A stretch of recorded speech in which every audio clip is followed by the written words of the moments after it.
Tonight on Best Kept Secrets, a glimpse inside America's most dangerous and mysterious secret societies. What secrets are locked inside the tomb of Skull and Bones? And who belongs to this prestigious and private fraternity? I don't want to get on these people's bad side. I mean, these are some of the most powerful people on the planet. And Earth First. They call themselves peaceful environmentalists, but are they putting innocent lives in danger? My life has been threatened so many times I couldn't count it. Plus, the secrets of the Ku Klux Klan revealed. From the Klan's secret handshake to the hidden meaning of the KKK symbol, we take you inside the most feared secret society in America. Boy, if this road could talk, it'd probably get me 25 years. And this mild-mannered professor is the voice of an invisible empire. But is he also the brains behind the Oklahoma City bombing? These stories tonight on Best Kept Secrets.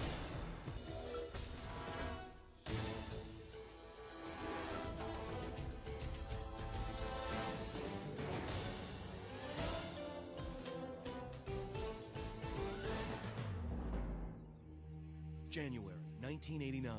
I, George Herbert Walker Bush, do solemnly swear. George Bush is sworn in as the 41st President of the United States. And will, to the best of my ability, He takes a solemn oath to the American people to uphold the Constitution.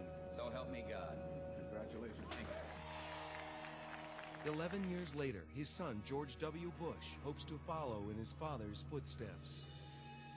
But few Americans realize that both father and son have already taken an oath to a mysterious and powerful secret society known as Skull and Bones. It happened while each was a student at prestigious Yale University. The society was actually founded on the Yale campus in the year 1832 by a General Russell, who modeled it upon German lodges of Freemasonry that used a lot of death's head imagery, skulls, skeletons, coffins, that sort of thing. Ron Rosenbaum, a journalist whose work has appeared in the New York Times, has spent several years investigating Skull and Bones and its powerful members. Skull and Bones is designed, I think, as a bonding ritual initially for the old money, old-fashioned, blue blood Eastern establishment.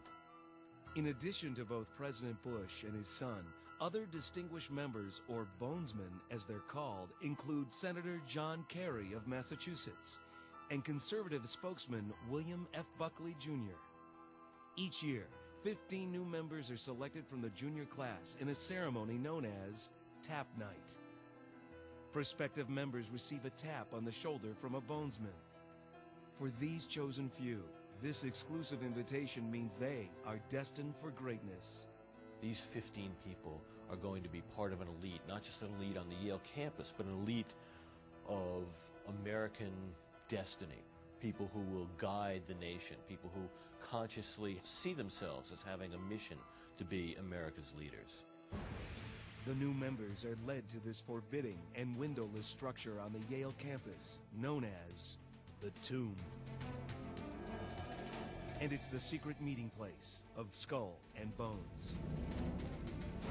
There are all sorts of legends about what goes on that April night when the Skull and Bones members are tapped and are first brought to the tomb. Exactly what happens behind these padlocked doors. Rumors include everything from bizarre sexual practices to grave robbing. Part of the reason for the secrecy, I think, is it creates a mystique, inwardly and outwardly. It encourages the members of Skull and Bones to believe that they're so special and that what goes on in the tomb is so highly fraught with deep meaning that it can't be uttered to the outside world. Senator Kerry and Mr. Buckley politely declined our written request to speak with them about their membership in Skull and Bones. Mr. Bush also refused to comment. But we tracked down a Bonesman named Julio Gonzalez, who is now an alderman in New Haven, Connecticut. We're looking for you to give us maybe just one or two little secrets from Skull and Bones. Well, I really appreciated my time in the organization. I think I'm not going to discuss it today, so I don't have any comment on. Students on campus are also in the dark when it comes to Skull and Bones, including this man who says he managed to sneak inside the courtyard of the Bonesman tomb. I climbed in, I saw their yard, I saw their they have a sort of bird bath, and they have two skeletons looking at each other like this and holding a skull in between them. I don't know what any of it means. Another student who has also been inside the courtyard was able to quickly shoot these never-before-seen photographs, including a shot of the mysterious fountain. He agreed to talk to us, but only if we kept his identity secret. I don't want to get on these people's bad side. I mean, these are some of the most powerful people on the planet. The daring student was surprised by what he saw inside the fountain. There was actually some sort of red residue in the fountain, which I imagined to be blood. But I have a feeling they do some strange rituals with the fountain. These two skeletons look like they're hushing people in some way. Another of his photos shows a cryptic Wheel of Destiny. It had a spinning device on it, and I imagine what happens is during their rituals, they spin it and it says, you know, destiny and fate, and all those things have a huge part of what goes on in that place. Because I think they all feel like they're destined to be rulers of the world. According to Nick Fleischer, co-editor-in-chief of the campus tabloid Rumpus, Skull and Bones is so protective of its image that when the magazine tried to run a story about it, their efforts were mysteriously sabotaged. When we published that issue, a bunch of the issues that we distributed went missing. You know, shortly after we distributed them. And we found them after a couple days, but I mean, it was... You know, I mean, we never had any hard evidence, but we sort of had an idea of what had happened to him. What dark secrets are Skull and Bones hiding? According to Ron Rosenbaum's new book, the Bonesmen practice a number of bizarre rituals, including one known as the Sexual Confessional. And it happens every Sunday night, and they all gather, and one by one per week, they share the secrets of their sexual life. It's a kind of sex education thing for the ruling class kids to initiate them into a more sophisticated knowledge of sexuality so they wouldn't be taken advantage of by, say, working class girls or girls from the wrong class or gold diggers or fortune hunters. Another secret of the Bonesmen is their mysterious fascination with the numbers 322. The legend of the origins of Skull and Bones is that it was founded by a Greek orator, Demosthenes, in the year 322 BC. So 322 becomes the Skull and Bones secret number.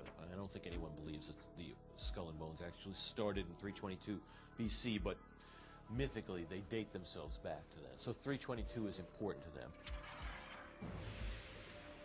But there's an even more bizarre twist to the Bonesman's secret number. Right inside the door, that big door to the tomb of Skull and Bones, is a room whose walls are covered with license plates.